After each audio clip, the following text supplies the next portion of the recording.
Glória a Deus. Meus amados, hoje eu quero falar com vocês o que a palavra de Deus tem falado no meu coração sobre ser mais do que vencedor. Diga assim: em Cristo somos mais que vencedores. O apóstolo Paulo, e eu quero que você abra a palavra de Deus aí em Romanos capítulo 8, versículo 31 ao 39, eu vou ler aqui. Ele começa a falar conosco, e nós temos que levar em consideração que esse texto tem um contexto. Assim diz a palavra de Deus: que diremos, pois, a estas coisas? Se Deus é por nós, quem será contra nós? Aquele que nem mesmo o seu próprio filho poupou, antes o entregou por todos nós, como nos não dará também com ele todas as coisas? Quem intentará acusação contra os escolhidos de Deus? É Deus quem os justifica.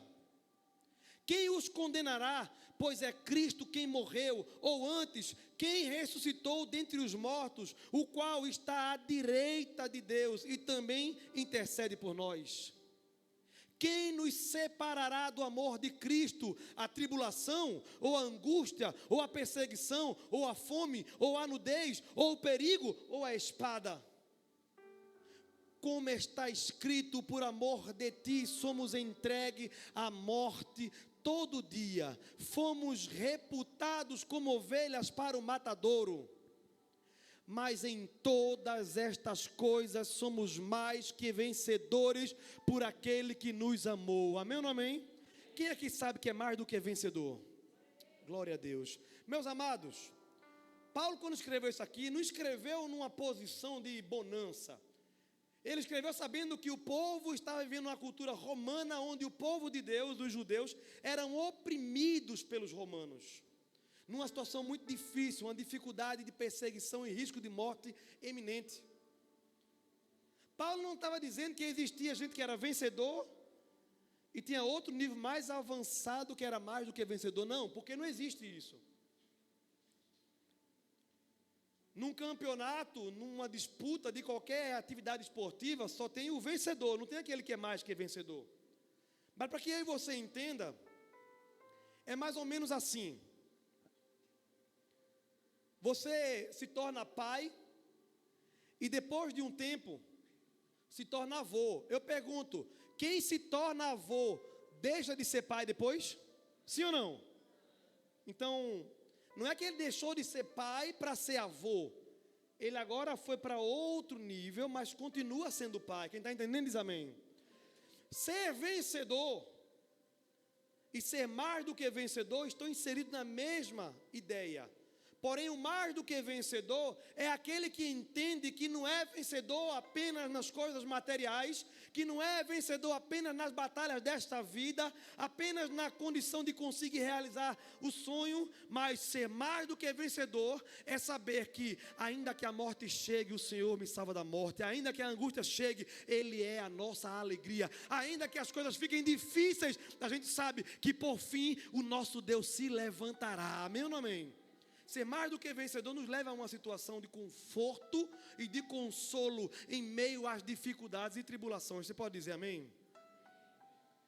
Só que nem sempre nós, que somos mais do que vencedores, conseguimos ver Deus. Na verdade, na maioria das dificuldades, nós perguntamos: Senhor, onde tu estás? Aliás, será que o Senhor está me vendo?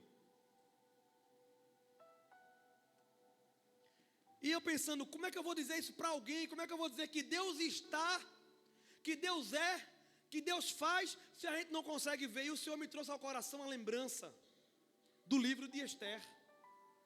O livro de Esther nos prova claramente que Deus está conosco, mas nem sempre ouviremos e veremos Ele conosco. Você vai perceber que no livro de Esther, tudo começa com a rebeldia da rainha Vasti. O rei,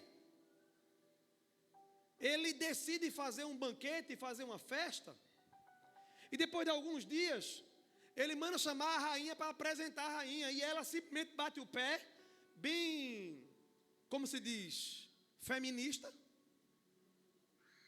Ela bate o pé, não vou, porque eu estou fazendo a minha festa. E quem disse que eu tenho que obedecer? Quem disse que meu marido manda em mim? Olha. Ela disse, vem não? Ela disse, vou não, tá bom. Já não é mais rainha, perdeu o trono. Só por um pantinho desse. Aí, eu consigo entender que existem situações que estão acontecendo agora, que eu e você nem imagina, mas já é a mão de Deus trabalhando em meu e seu favor. Amém ou não amém? Ela deu o pantinho dela, o rei disse, pô, agora eu vou arrumar outra rainha.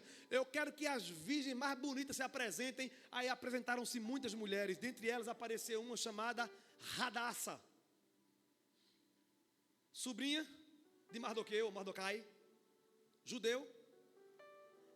Se apresentou belíssima, passou um ano sendo banhada de mirra, de tratamentos, a lá Laiane Oliveira e Edjani Sá, cuidando de cima a baixo, é na pele, é no corpo, não tinha laser, mas tinha tratamento, e ela ficou linda, e foi escolhida entre as mulheres para ser a nova rainha do rei, da Pérsia. No primeiro ponto a gente consegue entender que Deus trabalha em situações que a gente não está nem vendo. Amém ou não amém? Depois que ela foi escolhida, nós conseguimos entender que tem posição, tem situação que eu e você está. Tem coisa que nós estamos vivendo que nós nem entendemos por que estamos vivendo. Quem aqui já se perguntou assim, meu Deus, por que eu estou passando por isso? Quem já passou por isso? Só que pode ser que eu e você não esteja entendendo o que está acontecendo, mas isso não quer dizer que Deus não está no controle da minha e da sua história, amém ou não amém? Logo em seguida, quando ela foi escolhida, aconteceu que Mordecai, o seu primo mais velho, que a criou, ele começou a ser perseguido por Amã, um dos oficiais mais altos do trono, do reinado do rei da Pérsia. E ele tinha um problema pessoal com Mordecai, e arrumou um problema, e fez com que o rei, comendo a conversa no ouvido do rei, assinasse um decreto, para que todos os judeus fossem mortos, perseguidos. Só que o rei botou dentro da sua casa uma mulher, dentro do palácio uma mulher, chamada Radassa, que lá depois se transformou em Ester. E não sabia o rei que ela era judia. Então quando o capeta botou no coração de Amã de pintar o 7, desenhar 8, pintar a miséria com o povo de Deus, Deus já tinha se antecipado e tinha colocado dentro do palácio uma jovem judia, e ninguém sabia que ela era judia. E ainda mais, essa jovem se tornou rainha da Pérsia. E com toda aquela ameaça de morte, ela levantou um jejum, apregou um jejum e disse a todo o povo de Deus: jejuem, ninguém come, vamos orar, vamos buscar.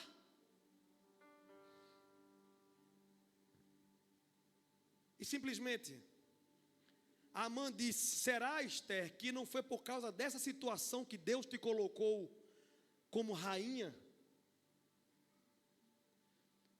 E o Senhor também mais uma vez aparece aqui em todas as instâncias, em todos os capítulos, dos 10 capítulos ali pelo menos, você vai ver Deus aparecendo sem a palavra. Deus apareceu uma única vez no livro de Ester.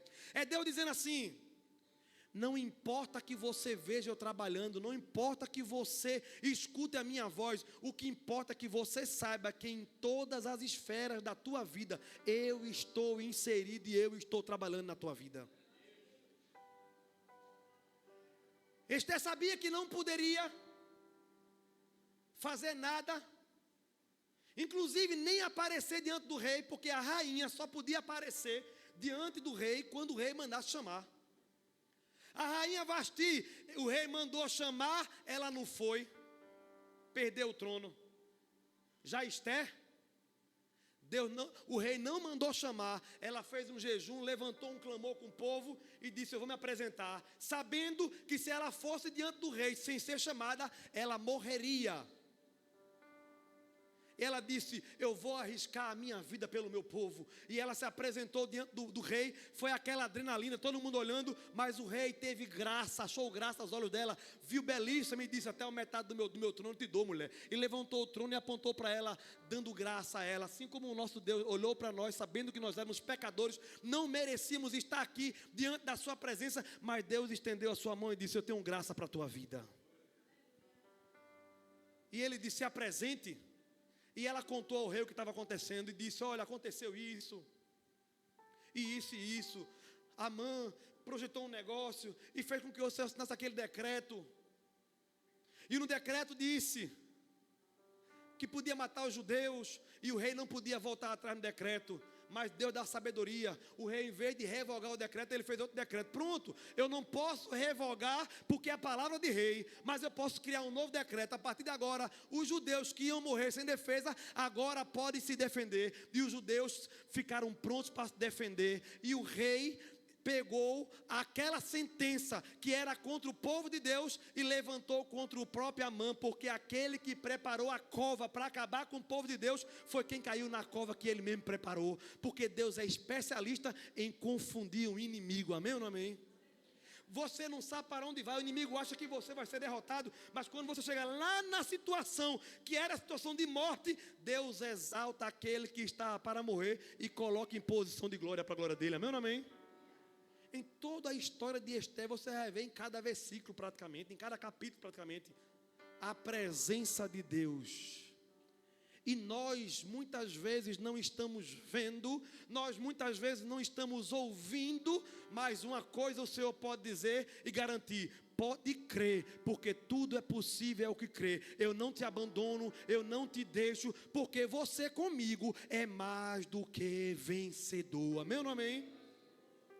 Assim, depois dessa introdução, eu começo a trazer para vocês que a Bíblia mostra que ser mais do que vencedor é em situações diversas.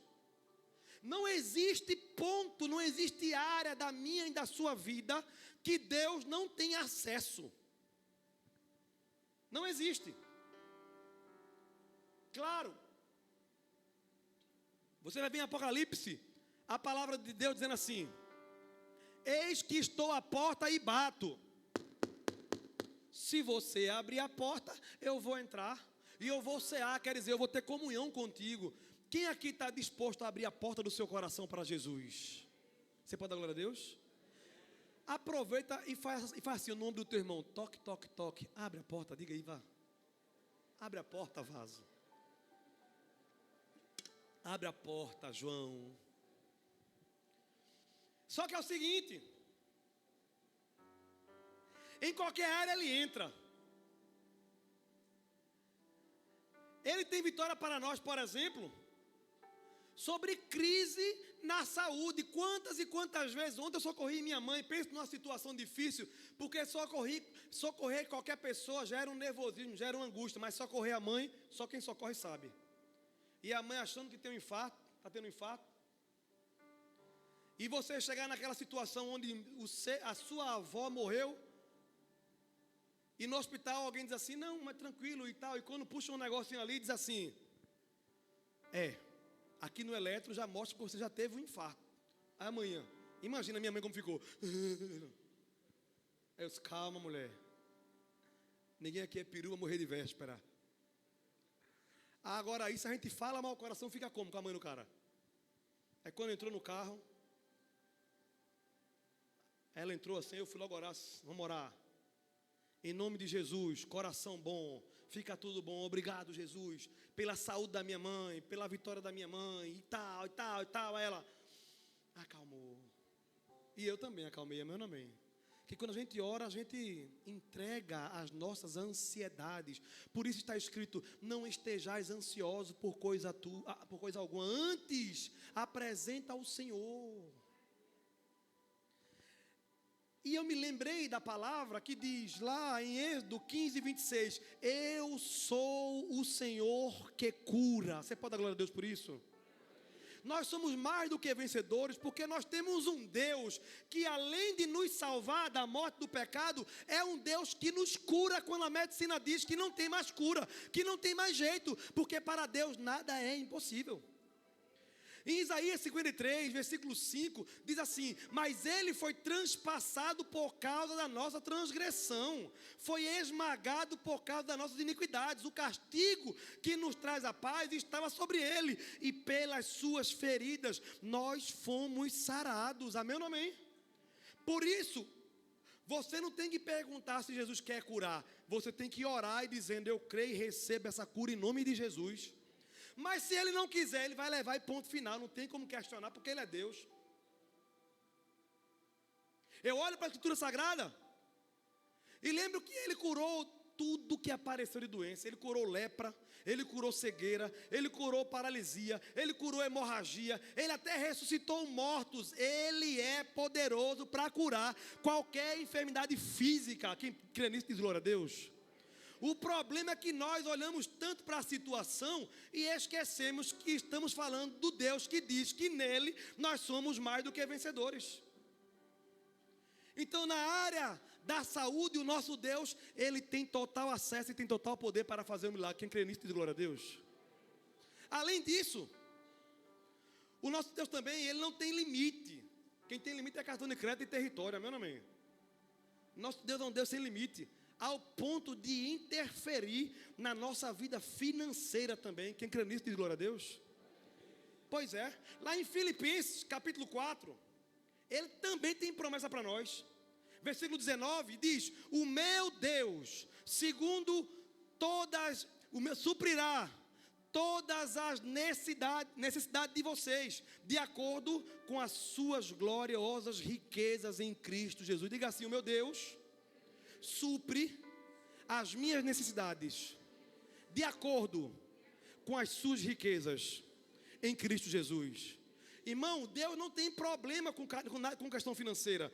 Deus não tem problema em nos socorrer financeiramente, porque está escrito no Salmo 23, do versículo 1: o Senhor é meu pastor, nada me faltará. Eu creio que se eu e você clamarmos a Ele com foco, a bronca é financeira, Ele é meu pastor, Ele me suprirá de toda a minha necessidade. Ele é meu pastor, Ele tem riqueza lá. Porque, irmão, pensa comigo, irmão, presta bem atenção. Veio a pandemia, teve gente que ficou miseravelmente pobre e teve gente que ficou extraordinariamente rico. Foi assim ou não foi? Sabe por quê? Porque a riqueza material, o dinheiro não sai da terra, ele sai de uma mão para outra mão. O nosso Deus é o Deus do ouro e da prata. Ele pode pegar dinheiro na mão de um e trazer para a mão do outro. A questão é, eu e você estamos nos preparando e crendo que Deus pode fazer isso. Ele pode fazer isso, irmão. Ele é Deus que tem o controle de todas as coisas. A Bíblia diz que Ele é o Deus do ouro, Ele é o Deus da prata. Ele só não divide a glória dele com ninguém. Em Malaquias, que é um texto que nós quase não lemos, só lemos um trechinho. Se nós lemos, quem crê que a palavra de Deus ela é verdadeira e eficaz? Quem crê que o Novo Testamento e o Velho Testamento é palavra de Deus? Eu creio. Tem gente que diz: não, o velho não, o novo. Irmão, o Espírito Santo diz que a palavra de Deus ela é toda inspirada e serve, e ela está pronta e apta para nos instruir. Velho Testamento e Novo Testamento. Nós só não temos mais que sacrificar, porque o sacrifício perfeito foi na cruz do Calvário. Amém ou não amém? Olha o que diz Malaquias capítulo 3, versículo 10. Tragam o dízimo todo ao depósito do templo. Ponha a minha prova. Diga assim: ponha a minha prova. Não, bem alto, diga assim: ponha a minha prova. Irmão, é a única vez na Bíblia que você vai ver Deus dizendo assim: faz prova de mim. Eu demorei muito a entender isso, irmão. Demorei muito a entender isso. Marcela até falou esse dia a mim: irmão, eu queria ter a tua fé. No telefone, ele disse, foi um negócio que a gente conversou. Eu disse, irmão, eu não tenho opção. Eu acho que ele nem ouviu, porque cortou a ligação na hora. Fiquei falando sozinho, eu acho. Eu não tenho opção. A minha opção é crer ou crer. Eu não posso me olhar para trás.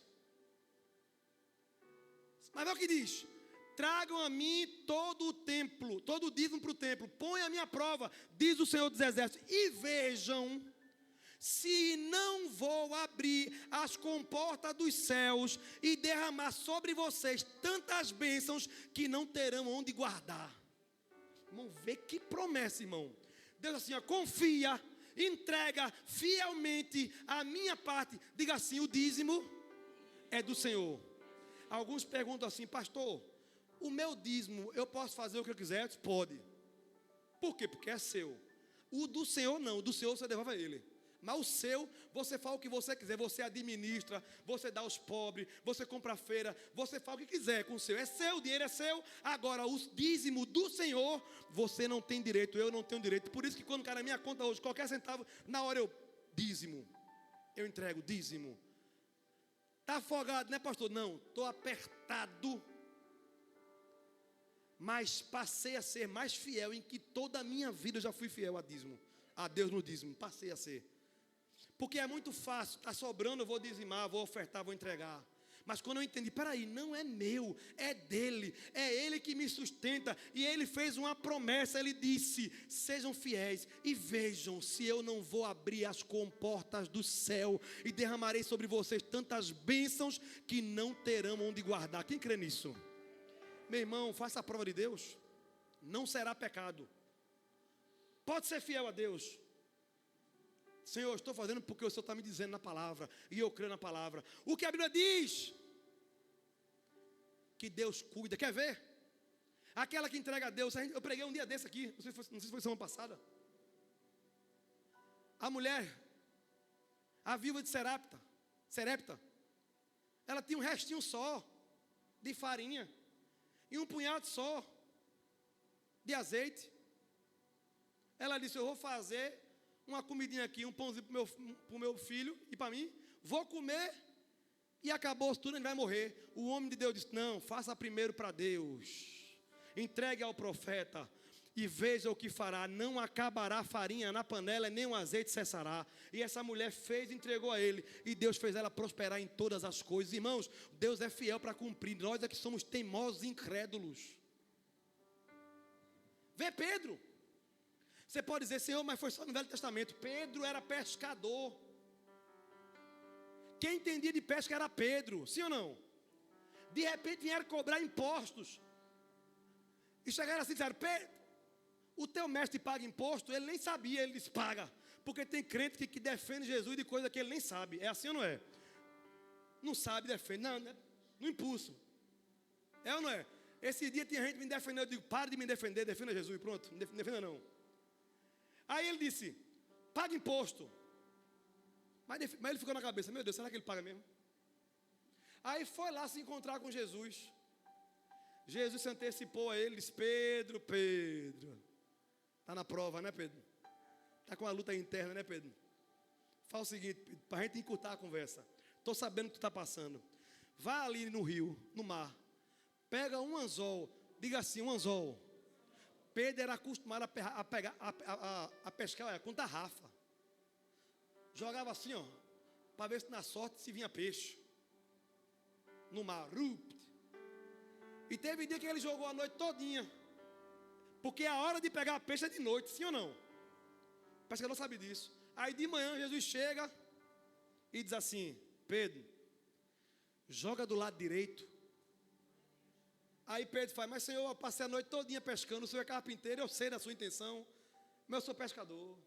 Ei, tem hora que a gente quer ensinar Jesus a trabalhar, quer dizer a ele, eu sei mais do que o Senhor. Segura aí, Jesus. Jesus disse, joga do lado direito, cabra, eu não estou mandando. Manda quem pode, obedece quem tem juízo. Aí Pedro disse, segundo a tua palavra, vou jogar. Quando ele jogou de manhã, foi tanto peixe que o barco quase virou, que ele não conseguiu pegar os peixes. Teve que vir pessoas ajudar para poder puxar as cordas. Aí Jesus disse a ele, Pedro, eu vou te fazer pescador de homem. Aí Pedro creu e foi embora com ele. Agora vem e passa um tempo e chega Pedro agora. Foram cobrar o imposto de Pedro. Pedro já andava com Jesus para um lado e para o outro. De repente, Jesus disse, está querendo saber se eu pago? Fica tranquilo. Pega um anzol, não é rede não. Eu vou te mostrar que eu tenho um controle da situação. Pega um anzolzinho só e joga no mar. Só que quando tu jogar no mar, vai ter um peixinho que está lá esperando. E ele vai pegar quando o anzol cair dentro, ele vai pegar lá. Aí você vai puxar esse peixe. E Pedro, abra a boca do peixe, porque lá vai ter uma moeda que vai pagar o meu e o teu imposto, Pedro. Aí eu imagino Pedro. Ele está terminando comigo, só pode. É pegadinha, né? Isso é para fazer um meme comigo depois, né? Eu estou ligado em Jesus. Jesus.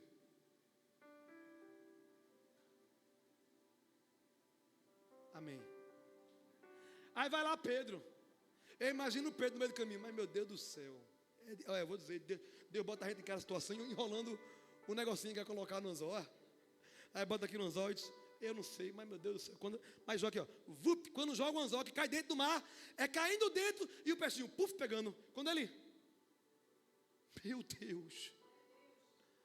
E o pior é quando abrir a boca e ver aquele brilho da moeda que pagaria imposto de 2 homens adultos. Sabe o que me veio ao coração? Eu me lembro de uma mensagem de tantos anos atrás. Pensa comigo. Irmão, eu tenho um menino, eu morro de medo de moeda. Porque moeda mata a criança engasgada, sim ou não?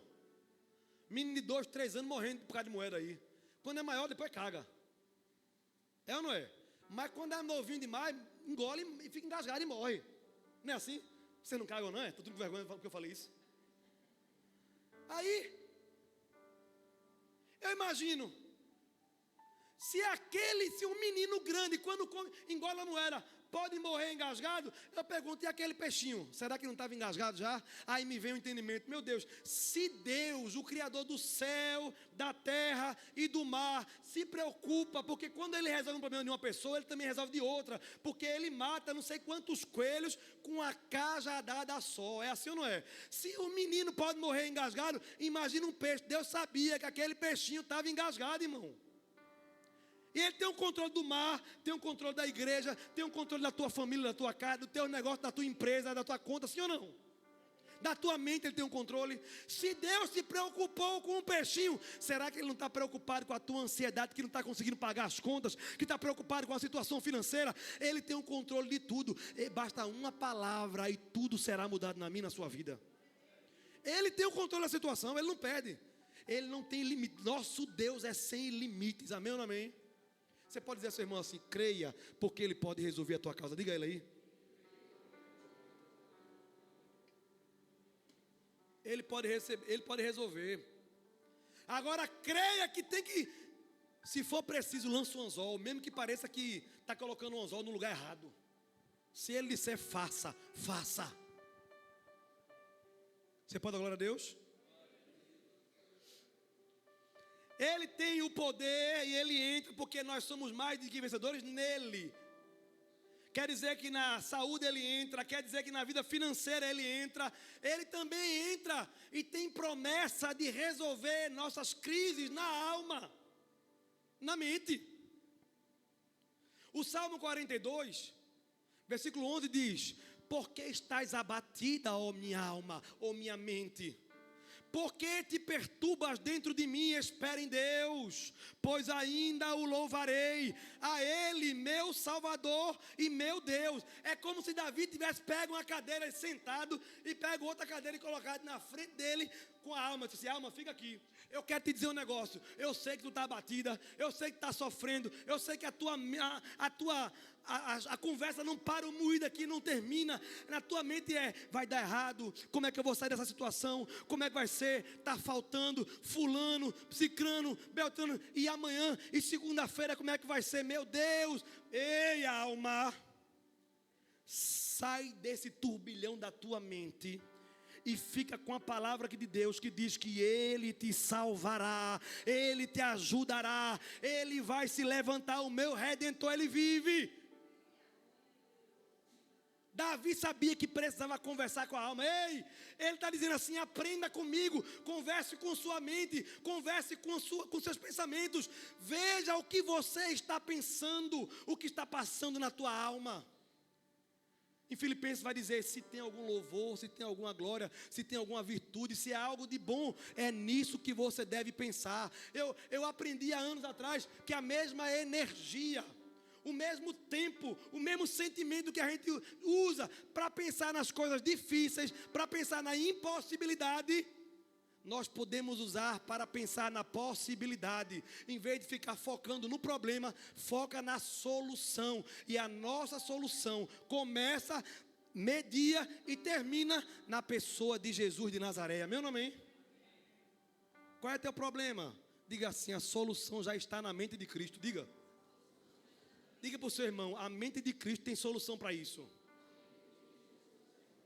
O problema é que nossa mente cria os problemas ou não cria? Você casou, foi com quem? Quem mandou tu casar? Quem mandou abrir um negócio? Quem mandou fazer o débito?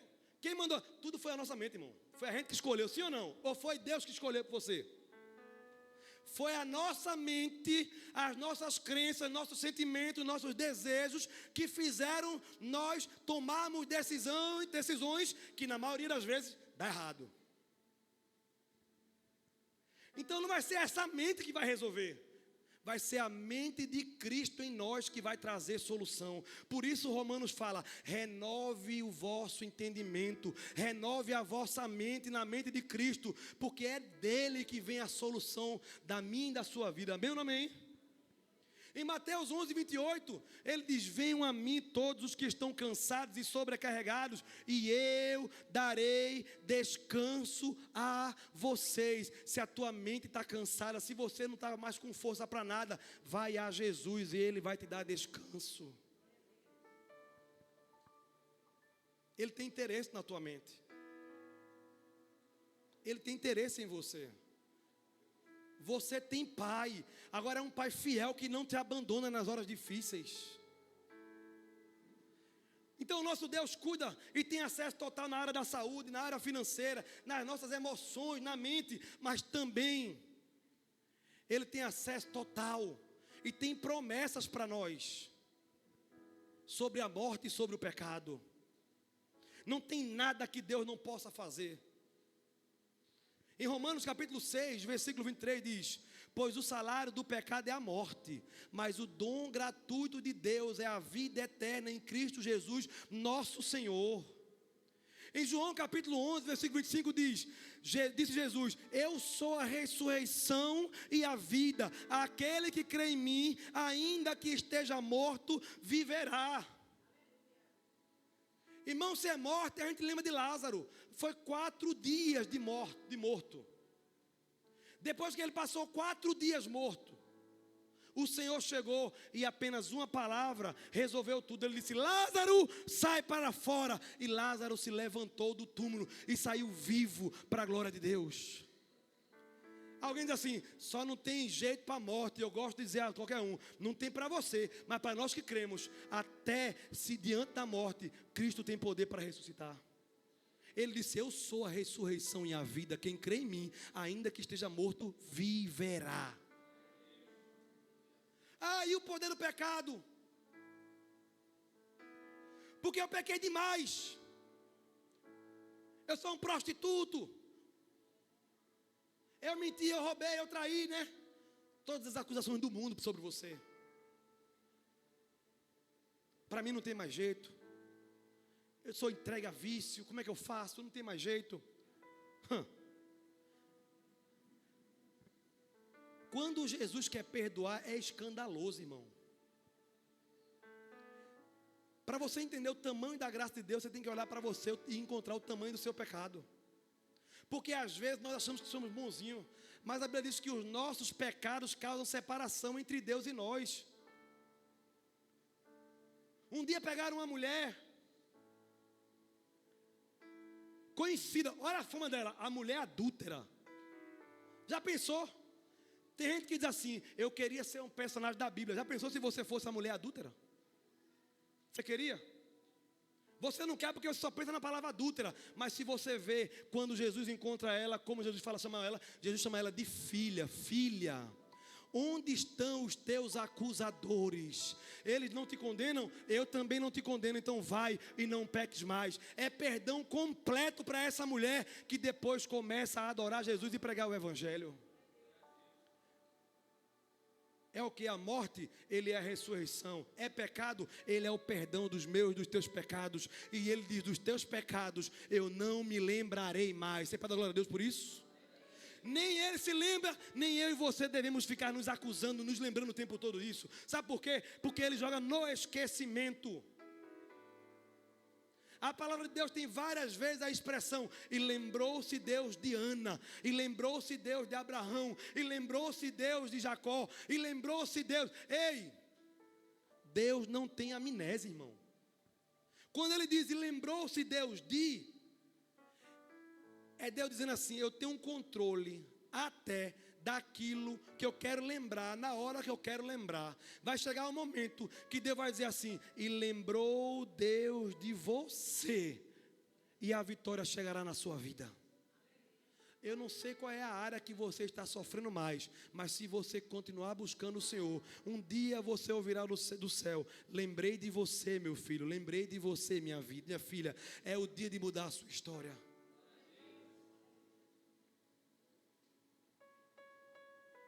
Tudo tem jeito, irmão. Tudo tem jeito.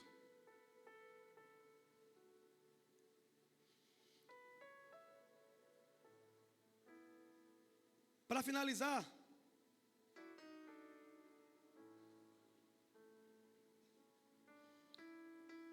eu quero trazer alguns textos que a palavra de Deus nos garante.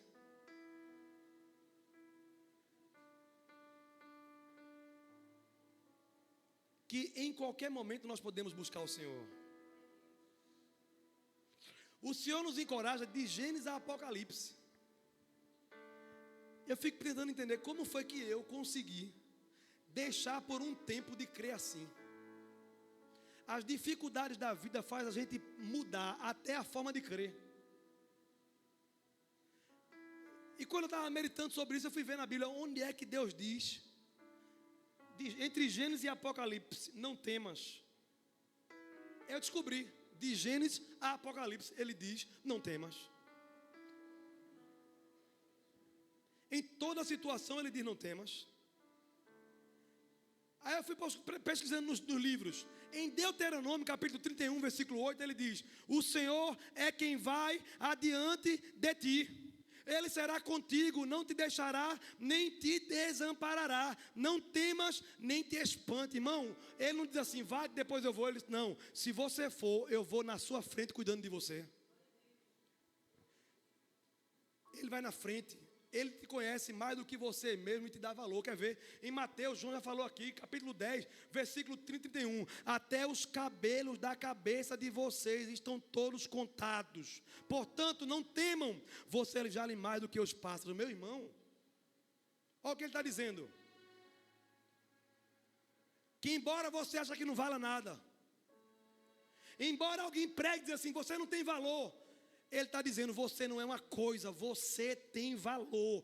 Eu tenho um plano na tua vida. Fui eu que te chamei, fui eu que te escolhi, fui eu que te consagrei, fui eu que contei os cabelos da tua cabeça, inclusive aqueles que caíram. Amém ou não amém?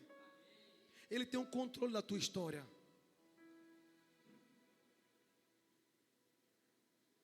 Aí ele diz também que está conosco quando nós dormimos. No Salmo 139, no versículo 17, 18, diz assim: quão preciosos são para mim os teus pensamentos, ó Deus, como é grande a soma deles. Se eu os contasse, seriam mais do que os grãos da areia. Quando acordo, ainda estou contigo. Quando você vai dormir, Deus está com você. Quando você vai para a igreja, Deus está com você. Quando você volta para dormir, Deus está com você. Mas quando você acorda, Deus ainda está com você. Amém ou não amém?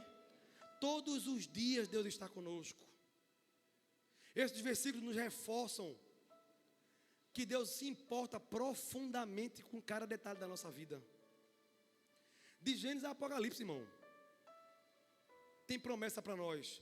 Deus não diz assim: vocês são fortes, por isso vocês não precisam temer. Ele não diz isso. Ele não conta com a nossa força. Ele manda a gente contar com a força dele. Ele diz: não temas, porque eu sou contigo. Ele não diz: não temas, porque você sabe resolver suas broncas. Ele diz: não temas, porque eu sou a solução da tua vida. Em Gênesis 15:1, olha o que está escrito. Deus diz a Abraão: não temas, Abraão, eu sou o teu escudo, a tua recompensa será muito grande. Quem tem fé em Jesus tem um escudo e tem uma recompensa. Alguém aqui crê em Deus? Ele é o teu escudo, é por isso que eu canto o tempo todo, por toda a minha vida. Porque o nome da música é escudo. Porque se tem alguém que é atacado, está aqui. Mas se tem alguém que crê que tem um escudo diante de mim, também está aqui. Você crê que tem um escudo na tua vida? O escudo é feito de rocha. A rocha chamada Jesus de Nazaré. Josué 1:9. Deus diz: não tema, porque eu sou contigo. Quem está mandando sou eu. Ele está dizendo: não te mandei eu? Tema não. Você pode dizer: mas Senhor, se o Senhor está mandando, então eu creio. Se o Senhor está mandando, então eu vou. Sabe qual é o problema?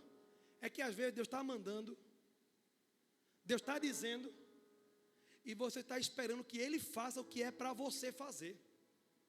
Deus fará tudo que eu e você não pode fazer, mas Ele não fará nada que eu e você possa fazer. Essa é a mensagem verdadeira do Evangelho. Ousadia Ele dá, a ação depende de mim e de você. Está entendendo? Diz amém. Em Isaías 41:10 diz: não temas, porque eu sou contigo. Não te assombres, porque eu sou teu Deus. Ele diz: eu sou contigo, não apenas eu estou contigo. Diga assim: eu sou. Diga assim: eu estou. São duas coisas diferentes, irmão. Ele diz assim: ó, eu sou contigo. Porque estar pode deixar de estar, mas quem é um nunca deixará de ser com você. Aquele que está com você, qualquer situação faz não estar mais. Mas aquele que é um com você, nunca deixará de ser. São um. A Bíblia diz: deixará o varão pai e mãe, e será um com sua esposa. Por isso que no povo de Deus não tem esse negócio de divórcio. É resolver o problema e seguir os dois em amor, em graça. Mas pecou, perdoa e reconcilia. Vamos embora andando. Se ajuda. Eu me lembro que quantas crises eu tive com minha esposa. Vocês olham para a gente, pensam que a gente... de vez em quando alguém diz assim: olha, um casal de exemplo, Tiago e Rayane. Eu digo: sim, se tu soubesse. As crises. É exemplo, é verdade, ainda é exemplo mesmo. É exemplo de superação. É exemplo de reconciliação. É exemplo de perdão. Pense, profissional. Teve dia de discutir que eu disse assim: ei, eu nunca vou te deixar, abençoada. E ela: eu também não, abençoado. Sabe aquele palavrão gospel? Porque irmão, a vontade era esculhambar. Mas nós é crente. Abençoada. A baba chega, desce da raiva.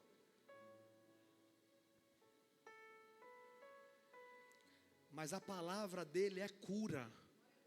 E a Bíblia diz que na nossa língua tem poder de dar a vida e da morte. Por isso, na hora da crise, você não pode dizer assim: se der errado, eu separo. Se der errado, não. Na hora da crise, você abre a boca e diz assim: o coração é enganoso. Ele está dizendo: é para deixar, é para acabar, não é para ter mais jeito. Mas você abre a boca e diz assim: eu não te deixarei, porque nós somos um. Você pode dizer aí, mulher, a seu marido: eu nunca te deixarei, meu varão. Diga aí. Diga aí, varão também. Olha nos olhos, diga assim: eu nunca te deixarei, minha varoa. Diga assim: abençoada de Jesus.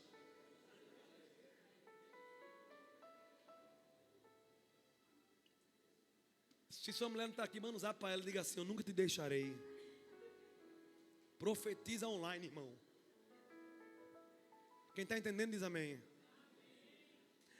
Porque quem está contigo pode deixar, mas quem é contigo não te deixará, diz o Senhor. Quando ele diz: não te assombres, ele explica por quê. Porque ele diz assim: tenha medo não. Por que eu não devo ter medo? Ele diz: porque eu sou contigo. E se eu sou contigo, eu sou a luz na tua escuridão.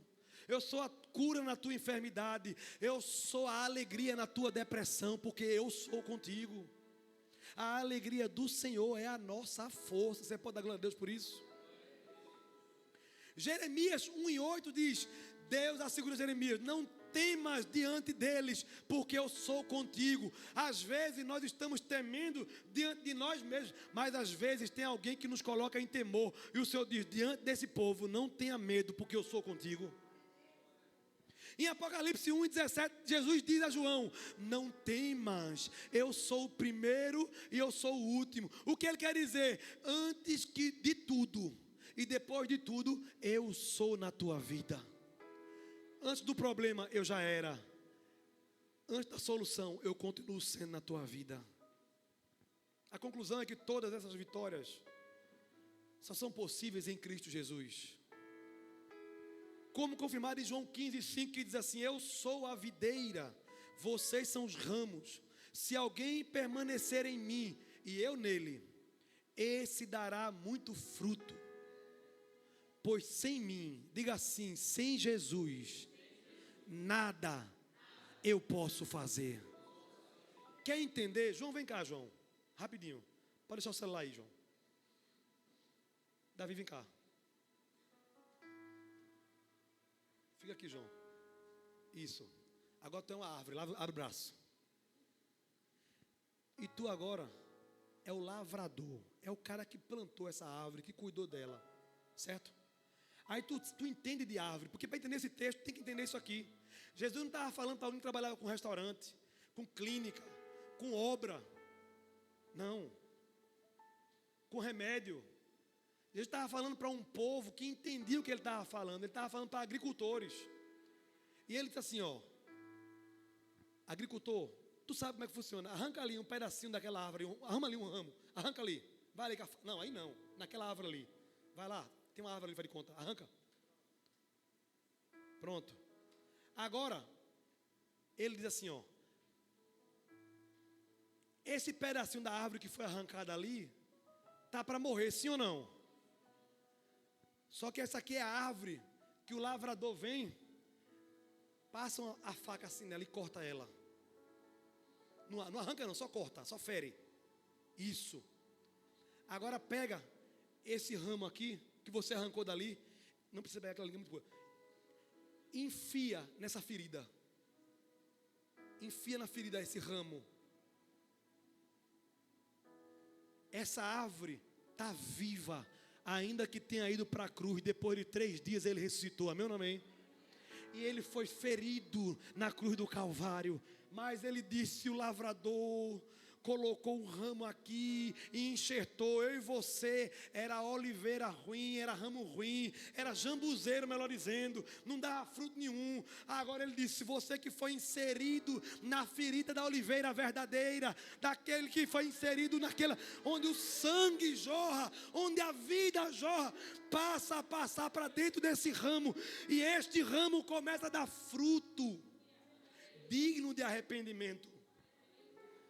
Aí esse que foi plantado, agora ele é o ramo. Aí esse aqui diz assim: se você estiver em mim, e a minha vida estiver em você, você pedirá o que quiser, e será feito.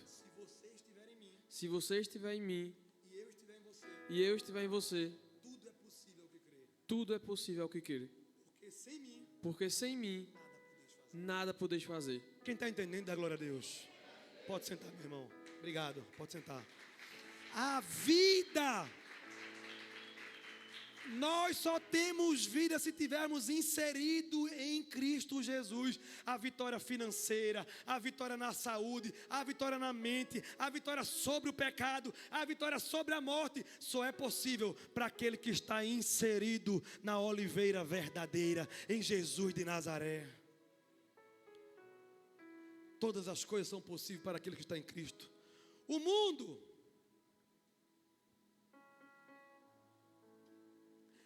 ele tem uma visão distorcida. Ele confunde mais do que vencedor com vencedor.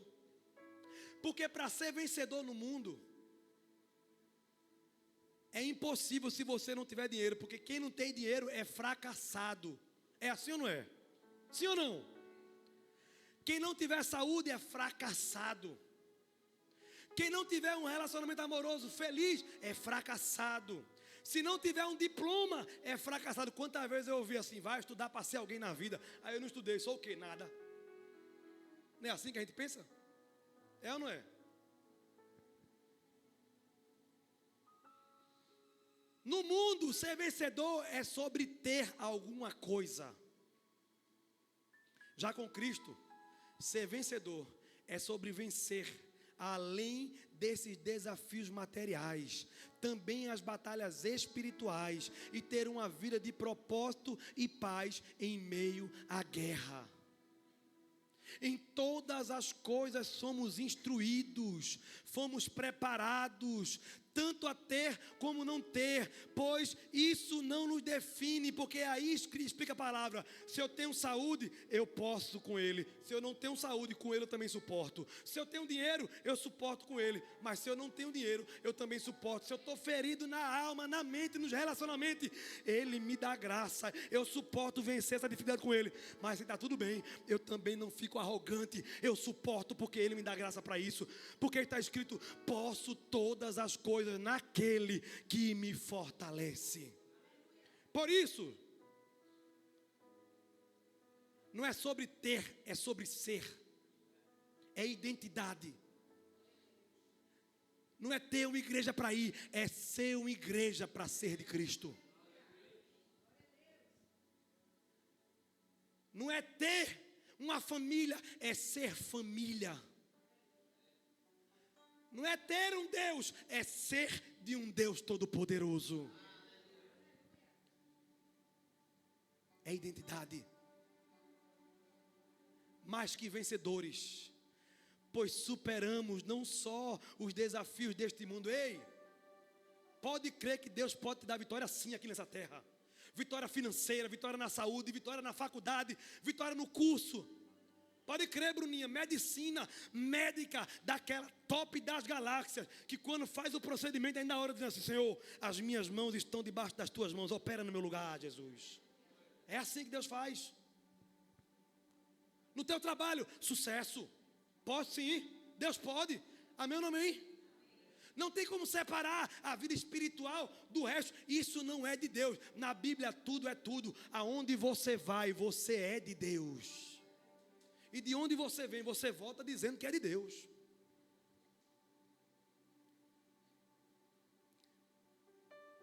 Temos vitória sobre as coisas materiais, mas mais do que vencedor é aquele que além das coisas materiais, consegue ter vitória nas coisas espirituais.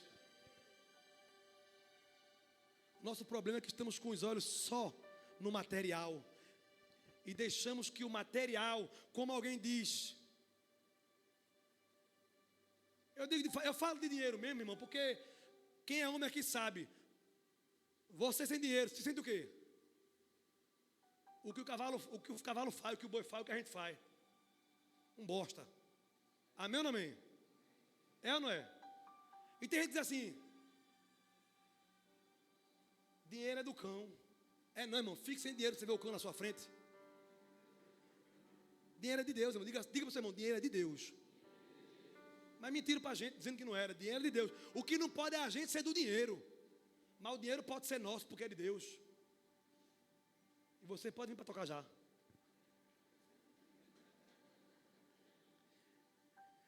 Mais que vencedores, pois superamos não só os desafios deste mundo, mas também encontramos a verdadeira vida em Cristo Jesus, que nos dá a vitória. Por isso eu posso dizer a cada um de vocês, não temas, porque o Senhor é contigo, e em Cristo somos mais do que vencedores. Você pode aplaudir a Jesus?